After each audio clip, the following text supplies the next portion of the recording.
guys, Kyle Zunema here with Michigan State University's Forest Biomass Innovation Center. Today we're covering our chestnut with wood chips and our fabric. The fabric is for keeping all the weeds down, and the wood chips is kind of covering the fabric so it doesn't blow away. The purpose of this is to keep all the weeds off the trees so they get good growth and no weeds.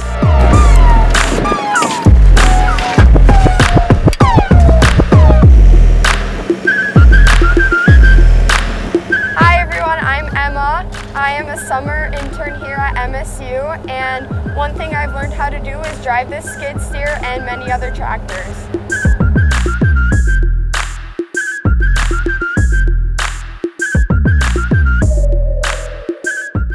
I'm liking the experience so far. I got to drive the skid steer, learn how to operate some new machinery, and drink the guys' coffee and eat their donuts.